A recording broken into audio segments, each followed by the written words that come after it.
Bonjour à toutes et à tous et bienvenue sur le podcast Le chemin vers soi-même, ce podcast qui vous accompagne à voyager au cœur de vous-même, au travers de clés, de mantras, d'expérimentations, mais aussi de compréhensions qui sont les miennes. Je vous donnerai quelques clés pour pouvoir avancer en toute autonomie vers votre épanouissement, de manière à vivre une vie plus consciente et plus alignée à vous-même. Je suis Marie-Catherine, ostéopathe et thérapeute émotionnelle et je suis ravie de pouvoir vous proposer ce contenu podcast. Belle écoute à tous!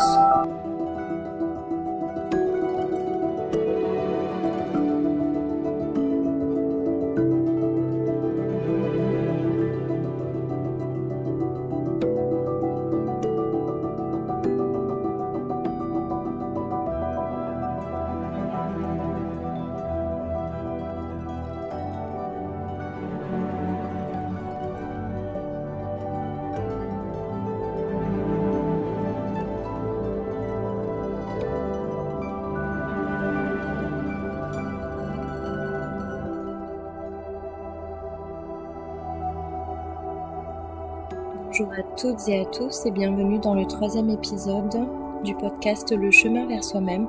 Aujourd'hui, nous allons traiter de la thématique des 3 différents corps. Je vais donc vous expliquer ce que j'entends par là, lesquels ils sont et comment ils interagissent les uns avec les autres. Belle écoute!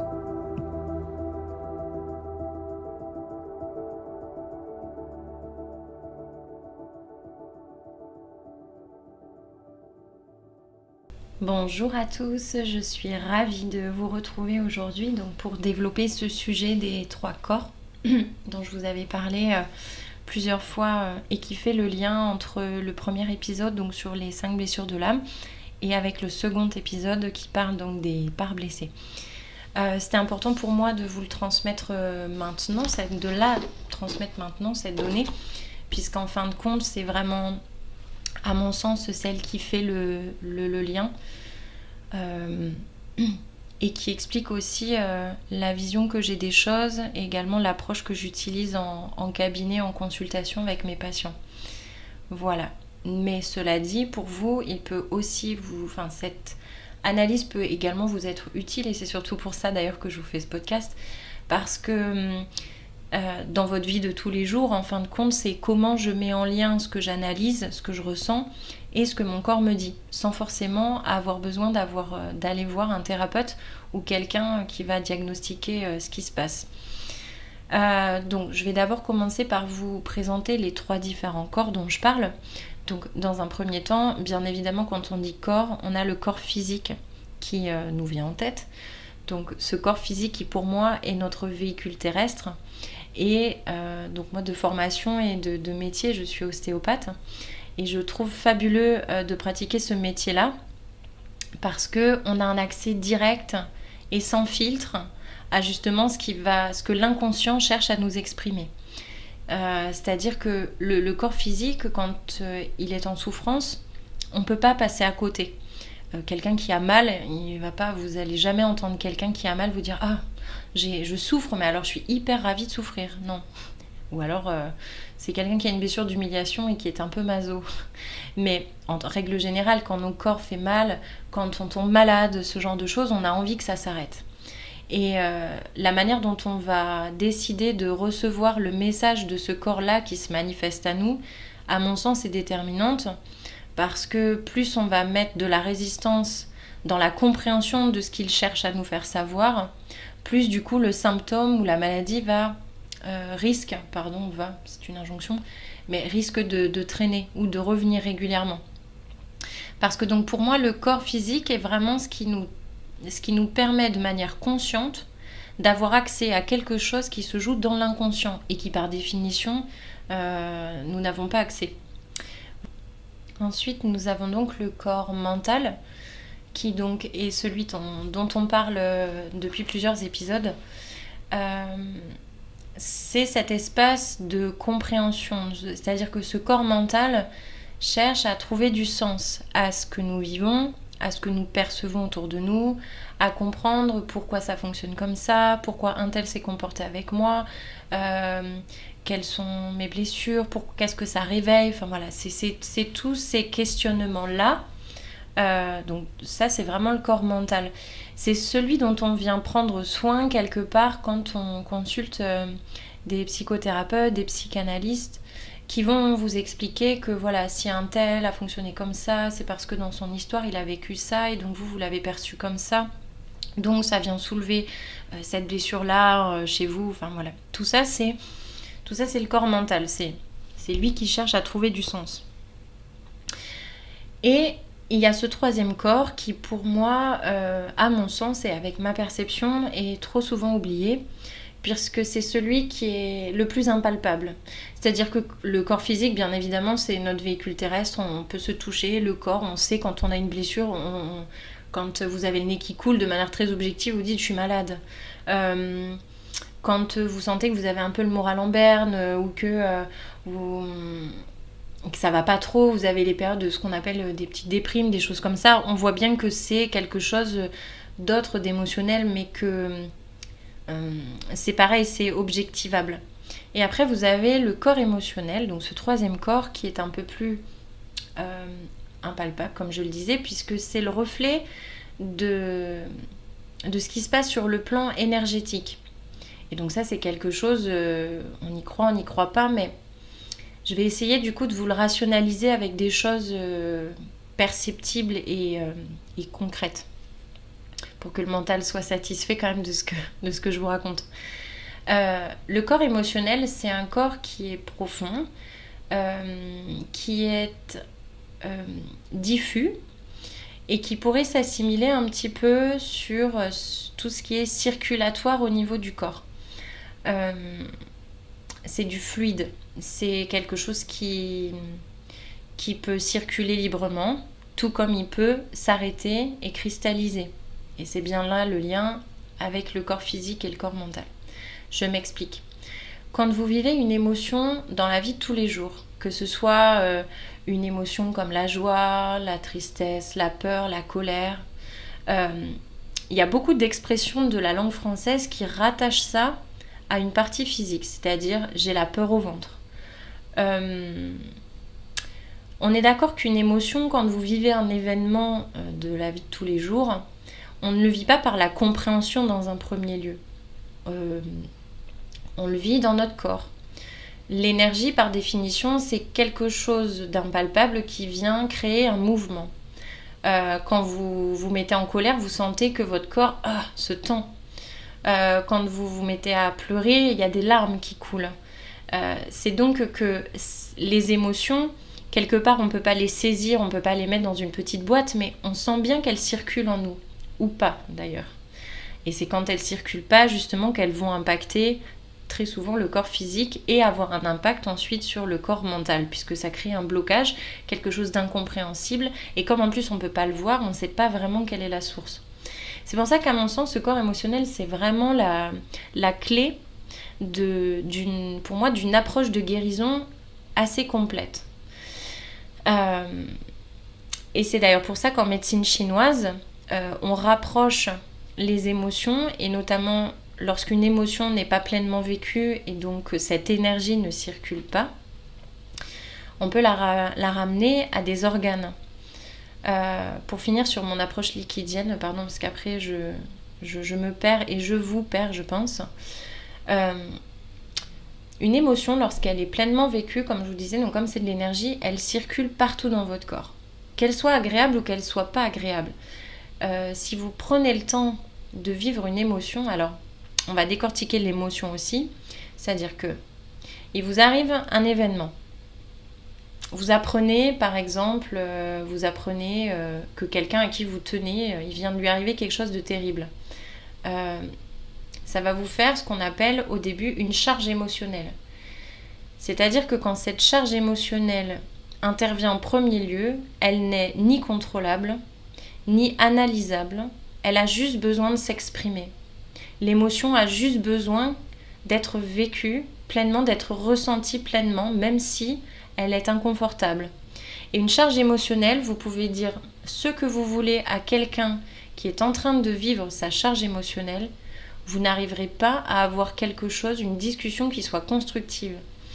Tout simplement parce que à ce moment-là, l'émotion a juste besoin de se vivre. Une charge émotionnelle dure 1 minute 30, 90 secondes, ce qui est très peu, très court, mais quand on est en train de la vivre, on a l'impression qu'on ne va jamais réussir à la traverser. Ce qui fait qu'on reste un peu bloqué dans cette émotion, et notamment celles qui sont inconfortables, comme la tristesse ou la peur. C'est le mental qui derrière va se greffer à cette charge émotionnelle par rapport aux peurs, à tout ça, que ça vient soulever, et par rapport à peut-être une expérience que ça vient lui rejouer, et qui va nous raconter toute une histoire autour de ça. Mais de base, si vous analysez un enfant qui a peur, ou même vous, quand vous avez peur, sur le coup, vous n'êtes absolument pas en capacité de réfléchir, vous n'êtes absolument pas en capacité de, pour l'instant, décortiquer ce qui vient de se passer dans les 90 premières secondes. Et ça, c'est pour tout le monde pareil. C'est donc pour ça que si on prend le temps de vivre, de s'autoriser à s'arrêter 1 minute 30 pour vivre une émotion, on se fait le plus beau cadeau que l'on puisse se faire. Je prenais souvent l'exemple, quand j'essayais d'illustrer ça, avec... imaginez, vous avez rendez-vous pour un rendez-vous super important, un entretien d'embauche, peu importe, et vous êtes un petit peu à la bourre, et vous êtes garé de l'autre côté de la rue, et donc il vous faut traverser sur le passage clouté pour pouvoir être à l'heure à votre rendez-vous. Et en traversant, vous regardez bien à droite, gauche, et puis en fait, au moment où vous êtes sur le passage piéton, il y a une voiture que vous n'avez pas vue arriver qui manque de vous renverser, soit parce qu'elle n'a pas vu, ou peu importe. Donc, en plus, là, on est quelque chose qui a trait à la survie. Donc, pour le mental, c'est la priorité numéro 1. Ça va générer du coup de la peur sur ce moment-là, parce que vous voyez presque votre vie défiler devant vos yeux. Voilà. Est-ce que ça nous arrive souvent, surtout quand on est en retard et avec la charge mentale qu'on s'impose régulièrement, est-ce que ça vous viendrait à l'idée de manière spontanée de vous dire « je m'arrête » et je prends le temps de ressentir cette peur et j'accueille cette peur avant d'aller à mon entretien d'embauche. Et si je suis encore plus en retard, c'est pas grave. Eh ben, on n'est pas beaucoup à faire ça. Et ça pour n'importe quelle émotion. C'est-à-dire que le fait d'être en retard, le fait que très certainement ce rendez-vous, s'il est important pour vous, c'est qu'il y a des enjeux derrière qui vous sont tout à fait personnels. On se dit ah non, mais je suis déjà en retard. On continue, on file à aller à notre rendez-vous. Et en fait, cette peur qu'on a ressentie, on la met tac sous un couvercle. On l'a vécu, on l'a ressenti, mais on ne l'a pas accueilli. Et donc, en fait, cette peur qui s'est passée à cet instant-là, qui a duré très peu, mais on n'a pas pris le temps d'accueillir comme il fallait, on va enchaîner avec l'entretien d'embauche, tout ça, et puis il y a d'autres choses qui vont se greffer par-dessus ça. Et donc, on va carrément oublier cet événement où on a failli mourir renversé par une voiture. Là où ça va se manifester, et ce qui va nous permettre de savoir qu'on n'a pas pleinement accueilli cet événement-là et cette émotion-là, c'est que des mois, voire des années après, peut-être, vous allez vous promener dans la rue avec votre enfant ou une copine et tout ça, et puis votre copine, elle n'a pas vu que le feu était rouge pour les piétons, ou parce que vous êtes en train de discuter, ou même peu importe, le feu peut être vert, mais il y a une voiture, il n'y a pas forcément de voiture d'ailleurs, mais vous allez avoir ce geste complètement incontrôlable de la rattraper par le bras, vous allez sentir la peur qui se réveille en vous, de manière presque irrationnelle. Et en fait, ça ne sera que le reflet de cet événement que vous avez vécu il y a quelque temps en arrière et qui n'a pas été pleinement vécu et donc pleinement intégré. Et des sujets comme ça, il y en a plein, il y en a des centaines, peut-être même des milliers. Et ça, le point de départ, c'est je ne me suis pas arrêtée ce jour-là parce que j'étais en retard et parce qu'il y a une autre peur qui s'est greffée par-dessus, et donc je ne me suis pas arrêtée. Combien de fois il y a quelque chose qui nous a touchés, et parce qu'on vous dit oui, il faut faire bonne figure, on est à un repas au boulot, ou je sais pas moi, parce qu'on a peur de se dire comment les autres vont réagir si on nous voit pleurer. Combien de fois on ravale nos larmes ? Combien de fois on ravale notre colère parce que c'est notre patron et qu'on peut pas lui dire tout ce qu'on pense de lui parce que sinon on risque de perdre notre travail. Alors que si c'était pas notre patron et que c'était notre ami, on s'empêcherait pas de lui dire ce qu'on pense. Vous voyez, toutes ces choses-là qu'on ne s'autorise pas à exprimer pleinement, et tout ça, ça s'imprime. C'est-à-dire que l'énergie, au lieu de rester fluide dans votre corps, elle va stagner, elle va elle va s'arrêter. Et peu à peu, c'est un peu comme... alors oui, l'image qui me vient là, mais je sais pas trop si je peux la dire parce qu'elle est pas très chouette, mais comme de l'eau dans une rivière qui s'arrêterait, à un moment donné, ça stagne et ça fait de la vase. Vous voyez, ça s'imprime, ça devient dense. Et ben c'est un peu la même chose au niveau émotionnel, c'est-à-dire que ce corps énergétique émotionnel profond, comme il circule au sein du corps physique, quand une émotion va être contenue, l'énergie qui était représentée par cette émotion va stagner, va cristalliser et va se mettre en fait dans les tissus corporels sur des plans profonds, que ce soit viscéral, que ce soit musculaire, enfin peu importe. Et donc, ça va créer des adhérences. Qui dit adhérence dit que ça ne fonctionne pas bien, ça va faire des points d'ancrage, des points d'attache. Et donc, c'est ce qui va, à mon sens, créer tout ce qui va être donc les douleurs, les maladies. Oui, on dit souvent, ouais, j'ai attrapé froid. Oui, mais c'est peut-être pas un hasard si dans votre vie, à ce moment-là, vous attrapez froid. Ce rhume, qu'est-ce qui vient vous dire? Qu'est-ce qui cherche à vous faire comprendre? Qu'est-ce qui cherche à vous montrer que jusqu'alors, vous n'aviez pas vu? Et c'est pour ça que, à mon sens, j'aime beaucoup mon métier, déjà parce que j'ai le temps avec les patients, mais c'est surtout que, en passant par le corps et les tensions qu'il y a dans le corps, les endroits où le corps ne bouge pas aussi librement qu'à d'autres endroits, pour moi, c'est toujours un message hyper intéressant de dire « Ah, à cet endroit-là, il y a un message qui cherche à être transmis ».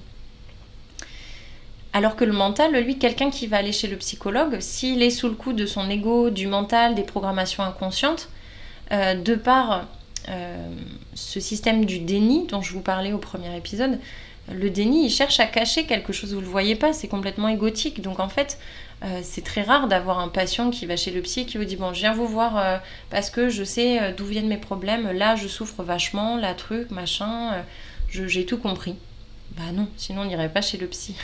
C'est justement pour déjouer le stratagème du mental, arriver à déceler ce qui se cache derrière le déni, et tout ça et tout ça. Mais le corps physique, lui, il ne fonctionne pas comme ça. Votre corps vous parle tout le temps, et il cherche à vous aiguiller sur quelle émotion n'a pas été pleinement vécue, quelle émotion est en stase. Et ça, il y a un monsieur que j'aime beaucoup qui a fait un livre qui est un peu ma bible au cabinet, d'ailleurs tous les patients qui viennent le voient, qui s'appelle le Grand Dictionnaire des malaises et des maladies. Et c'est donc un monsieur, Jacques Martel, qui a traduit justement toutes les maladies, tous les symptômes physiques, tous les endroits du corps dans la symbolique émotionnelle, énergétique. Qu'est-ce que ça cherche à nous dire selon si c'est une maladie auto-immune, une maladie neurologique, urinaire, voilà, si c'est même une fracture et pourquoi vous fracturez le bras et pas la jambe, et si c'est côté droit, côté gauche, c'est pas non plus la même chose, pareil pour les cancers, enfin voilà, c'est toujours quand on décode les messages du corps, c'est vraiment de chouettes outils pour pouvoir avancer sur notre évolution perso et émotionnelle aussi. Dans la suite du podcast, je vous ferai des petits épisodes par thématique justement, pour que ça soit assez facile pour vous sans avoir à chaque fois à replonger dans le livre, de dire ah j'ai mal là, qu'est-ce que ça veut dire, je vais chercher mon livre, machin. Donc je vous ferai des petits épisodes par thématique, mes lombaires, quand j'ai mal ça me dit quoi, côté droit, côté gauche. Quand j'ai si j'ai une gastro, qu'est-ce que ça me permet de prendre conscience de qu'est-ce qui se joue dans ma vie, enfin voilà. À tel point que même les personnes qui ont des accidents, qui font des chutes, toutes ces choses où on se dit c'est la faute à pas de chance. Personnellement, moi j'ai jamais eu ce truc. Depuis que j'ai mis de la conscience sur ces liens-là et sur toutes ces compréhensions émotionnelles, si je tombe, regardez, je vous donne un exemple, je vais centrer, je suis désolée, mais au mois d'avril, je suis tombée à cheval. J'étais pas dans une bonne période. Et d'ailleurs, je me souviens très bien qu'en allant chercher ma jument au pré, je me suis dit, oh là là, j'ai pas envie, je me suis pas écoutée. Je voyais ma blessure de rejet à fond et je me suis dit ben non, les filles elles t'ont pas attendu, machin, mais c'est pas grave, MC, vas-y, arrête de fuir justement, puisque blessure du rejet, masque du fuyant. je me suis dit non, va jusqu'au bout, tu montes à cheval et tout, ok. Je prépare mon cheval, je monte à cheval, je passe à l'échauffement. Je sentais, même ma prof l'a senti que j'étais pas dans un bon mood. Et d'ailleurs, je lui ai dit, oui, aujourd'hui, je suis pas au top du top, mais je vais faire l'effort, je vais y aller. Ok, pensant passer dans l'action et justement ne pas être dans la fuite. Mais j'avais du mal à analyser le truc. Résultat, donc je fais mon échauffement ou pas, ou trop, et sur le galop, donc je fais mes 2 tours à chaque côté. Et puis en finissant le second, et bien la jument trébuche et malheureusement n'arrive pas à se relever en trébuchant. Et ce qui fait que la jument est tombée et je suis tombée moi sur le côté et j'ai fracturé mon coude au niveau de la tête radiale. À ce moment-là, j'étais dans une situation, dans une période de ma vie où financièrement c'était compliqué. Où je vivais seule à la maison avec ma fille, où j'étais j'avais pas encore pris les décisions. Enfin, il y avait plein de choses dans ma vie qui bloquaient. Je crois qu'à ce moment-là, j'avais ma voiture qui était en panne depuis 2 mois. Je venais de lancer une procédure judiciaire, un prud'homme. Enfin voilà, il y avait plein de choses qui bloquaient dans ma vie. J'avais l'impression de travailler sur moi. Et en fait, il n'y avait pas grand-chose qui bougeait. Et en fait, cette chute, quand je suis tombée, forcément, je me suis dit, toutes les peurs sont remontées. Oh là là, la catastrophe, MC. Au moment où justement, tu ne peux pas t'arrêter de travailler parce que tu as besoin de gagner ta vie. Comment tu vas faire? Heureusement, j'avais une voiture en boîte automatique, donc je pouvais quand même être autonome. Mais je me suis dit, là, tu peux pas te permettre de t'arrêter 3 semaines si tu as une fracture. Parce qu'au moment où je suis tombée, et vu la douleur que j'avais, je savais que je m'étais fracturé le coude avant même d'avoir passé la radio. Et je me suis dit, ok, l'univers, il a certainement dû t'envoyer déjà des signes avant, que tu as peut-être vus, mais que les sujets qu'on cherchait à te faire travailler ou à libérer, t'as pas voulu le faire, ou tu l'as fait mais pas complètement. Donc là, il te grossit l'expérience, et là, en fait, t'as pas le choix que d'y aller. Et donc, j'ai regardé la symbolique du coude et du poignet, puisque le radius, c'était l'os du radius, fait le lien en fait entre le coude et votre poignet. Et effectivement, on était dans, je crois, si je dis pas de bêtises, le coude, c'est la symbolique de la conscientisation, les choses qui remontent à la conscience. Et le poignet, c'est le fait de passer à l'action, de poser les actions dans la matière. Et là, je me suis dit, ok. Donc, je me souviens avoir appelé ma mère, pas de suite. Et la première réaction qu'elle a eue, ça a été ça. Oh, mais mon Dieu, et comment tu vas faire pour le cabinet et financièrement, l'impact que ça va avoir? Je lui dis, j'entends tes peurs. Je lui dis, mais dans tous les cas, c'est cassé, c'est comme ça, je peux rien y faire.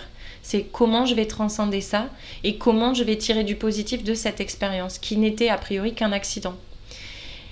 Et donc, effectivement, je fais la radio, fracture du radius, qui en fait, je pensais petite. Et en fin de compte, 15 jours après, je me suis aperçue qu'elle était bien plus grande que ce que je pensais. Cela dit, j'ai repris le travail 5 jours après. Et ça m'a permis de me rendre compte que je n'avais pas encore mis en place un contrat de prévoyance pour prendre le relais sur mes revenus. Donc du coup, qu'est-ce que j'ai fait? J'ai souscrit à mon contrat de prévoyance pour assurer ma perte de revenus s'il m'arrivait quoi que ce soit. Jusqu'alors, je me croyais peut-être forte comme une super-héros, mais personne n'est fort comme un super-héros. Et vous vous en rendez compte le jour où vous avez plus le choix que d'aller affronter les trucs que vous repoussez pour telle et telle raison, parce que c'est compliqué, que je peux pas mettre 80 € tous les mois dans un contrat d'assurance, machin. Bah si, en fait, c'est la priorité. C'est-à-dire que si t'as pas de revenus, il faut bien qu'il y ait quelque chose qui prenne le relais. Enfin voilà. Suite à ça, je crois que c'est le moment où j'ai décidé du coup de quitter la maison que j'avais parce que j'avais plus forcément les moyens de la payer. Et c'était une décision compliquée parce que ça impliquait de revenir chez mes parents et à mon âge, j'avais pas trop envie de le faire. Mais ça m'a permis de me dire, ok, peut-être que c'est pas la vie dont je rêve pour moi, là aujourd'hui, à mon âge, mais par rapport à ce que j'ai trop laissé traîner ces années où j'étais pas éveillée non plus comme ça, et aujourd'hui c'est la meilleure décision que je puisse prendre. Et donc toutes ces décisions-là, je les ai prises en 2-3 jours, justement parce qu'il m'était arrivé cet accident et que je me suis dit, s'il m'arrive ça, c'est qu'il y a quelque chose que j'ai pas vu, il y a quelque chose que j'ai pas compris. Et effectivement, 15 jours après, j'ai récupéré ma voiture. La semaine suivante, je déposais mon préavis pour arrêter mon bail de la maison. Et au final, j'avais récupéré la mobilité de mon coude en 15 jours, complète. Alors que la kiné me disait que, notamment sur le mouvement d'extension du bras, on récupérait jamais à 100%. Et ben si, j'ai récupéré à 100% et aujourd'hui ma fracture du coude, c'est comme si elle n'avait pas existé. Donc voilà, c'est un exemple, j'en ai plein d'autres à vous donner parce qu'avec mes patients, très souvent on en parle et quand justement il se passe des choses comme ça, on cherche toujours à mettre le doigt sur qu'est-ce que le corps essaie de nous faire passer comme message. Voilà, je vais vous mettre la référence du livre dont je vous ai parlé, le livre de Jacques Martel, le grand dictionnaire des malaises et des maladies, pour ceux qui ne le connaissent pas, que je vous recommande pleinement. Pour moi, c'est vraiment ma Bible et tous les gens autour de moi ont fini par l'acheter parce qu'effectivement, on se rend compte quand on lit ce livre, quand il nous arrive quelque chose, qu'il est quand même assez balèze dans son analyse, ce monsieur. Voilà. Et au fur et à mesure du podcast, je vous parlerai donc des symboliques maladies articulaires, plus en petite partie que vous pourrez consulter librement quand vous en aurez besoin. Une chose que je voulais vous dire peut-être pour déjà vous aiguiller un petit peu dans la signification, notamment dans tout ce qui est viscéral. Les émotions en médecine chinoise, elles ont été rattachées à différents organes. C'est-à-dire que, et ça c'est commun à toutes les approches de médecine, on va dire, parallèles, peu importe que ce soit médecine chinoise ou autre, mais globalement, donc l'émotion de la tristesse va plutôt se loger au niveau des poumons. L'émotion de la peur, on va plutôt être au niveau des reins. Donc tout ce qui va être calculs rénaux, infection urinaire, on est plutôt sur la vessie. La vessie, donc on est plus sur la notion de territoire. À quel endroit je me sens en sécurité. On est aussi sur le premier chakra, donc tout ce qui est l'ancrage, c'est quelle est ma zone de sécurité, là où je me sens chez moi, où je me sens ancrée. L'urétère qui fait donc le lien entre les reins et la vessie, on va plutôt être sur de la survie. Donc le rein c'est la peur, la survie le territoire. Vous voyez, quand on descend les reins en haut, la survie pour faire le lien avec le territoire. Donc tout ce qui est infection urinaire, incontinence, vous voyez, il y a plein de choses comme ça, ou les enfants qui font pipi au lit, il y a quelque chose de la notion de trouver sa place. Ça peut être à des changements d'école, des déménagements, enfin toutes ces choses-là. Qu'est-ce que j'oublie? Non. Après, vous allez avoir tout ce qui est estomac. Alors c'est plus le digestif haut. On va être sur les choses qui ne passent pas, les choses qu'on a pu me dire ou les choses qui ont pu se passer et que je n'arrive pas à digérer, que j'arrive pas à avaler. La pilule est trop dure à avaler, quoi. J'arrive pas à me familiariser à m'habituer avec cette nouvelle situation. Tout ça, c'est tout ce qui va être estomac. Donc brûlure d'estomac, les gastro, voilà globalement. Après, vous allez avoir tout ce qui va être la gorge. Donc ça, la gorge, c'est le chakra gorge. C'est ce qu'on a du mal à dire ou qu'on n'ose pas dire, qu'on ne peut pas dire. Ça va aussi se mettre dans les mâchoires, ce que je me retiens de dire. Voilà. Les sifflements aux oreilles, les sifflements aux oreilles, tout ce qui est acouphène, c'est ce que je ne veux pas entendre. Quelque chose qu'on m'a dit et qui n'était pas entendable, ou une solution qui pour moi n'est pas envisageable. Les vertiges, pour le coup, on va être sur souvent des gens il se passe beaucoup de choses dans leur vie, des changements ou quelque chose qu'ils n'ont pas vu venir et en fait c'est tellement soudain qu'ils perdent complètement pied, quoi. C'est comme si cette nouvelle réalité, elle était trop difficile à accepter. Donc en fait, ça nous fait perdre pied, quoi. Voilà, je pense que j'ai fait le tour. Poumon, rein. Alors après, il y a bien évidemment, il y a le cœur, où là on va vraiment être sur la source de vie, c'est-à-dire ce qui me remplit. Ce qui me fait me sentir en vie, ce qui fait que j'ai envie d'être, d'exister, de faire. Les gens qui perdent des gens proches, ça vous coupe un peu cette envie de vie. On perd un peu le sens de notre vie parce qu'on a perdu un pilier, des choses comme ça. Et donc là, on peut ressentir le cœur qui se serre, tout ça. Les péricardites aussi, c'est-à-dire les inflammations autour de la membrane qui est autour du cœur, du péricarde. Là, c'est vraiment quel est le sens de ma vie, quoi. Qui je veux être. Est-ce que je suis pleinement la personne que j'ai envie d'être et d'incarner. Le pancréas. Le pancréas est hyper intéressant. Alors le pancréas, c'est l'organe qui gère le taux de sucre dans le sang. Et le sucre, c'est quelque chose qui est associé en fait à l'amour, à la joie. Des bonbons, en général, on associe ça à l'enfance. Et c'est vrai que manger des bonbons, c'est quelque chose de doux, de chaleureux. Enfin, vous voyez, à ce côté vraiment très, très nounours, très englobant. Et donc, le pancréas, quand il est un peu fatigué, le pancréas, c'est vraiment la joie de vivre, la joie dans la vie. C'est-à-dire arriver à s'émerveiller de, par exemple, entendre les oiseaux chanter quand on va se promener. C'est tous les petits plaisirs de la vie. Et donc, quand on a un pancréas qui dysfonctionne, ou moi en ostéopathie, quand je sens que le pancréas est un peu au ralenti, moi ce que j'appelle au ralenti, souvent je dis aux patients, mais en ce moment vous avez du mal à retrouver un peu le côté joyeux de votre vie et tout. Souvent ils me disent, ah bah oui c'est vrai. Et donc voilà, le pancréas c'est vraiment ça, c'est la joie profonde de je suis en vie et je vis pleinement et j'arrive à profiter de tout ce que la vie a à m'offrir, de la plus petite chose jusqu'à à des choses un peu plus grandes, quoi. Voilà, je pense sur le plan émotionnel avoir fait le tour, hein, puisque les émotions, on a tristesse, on l'a dit, les poumons, peur, les reins. Ah oui, bah l'estomac, je l'ai pas dit, mais ça peut être associé au dégoût, quoi. Vous voyez, ce truc de ça passe pas, c'est le dégoût. La joie, la joie, elle se met partout. La joie, elle se met partout dans le corps. Quand on se sent joyeux, on a le cœur qui chante, on a le cœur léger, on a tout qui respire, quoi. Donc la joie, elle est vraiment partout. Et voilà, je pense avoir fait le tour. Voilà, donc pour les 3 corps. Si jamais vous avez des questions, n'hésitez pas à m'écrire sur mes réseaux. Je vais vous remettre le lien de ma page Instagram dans le descriptif, plus le fameux livre du Jacques Martel.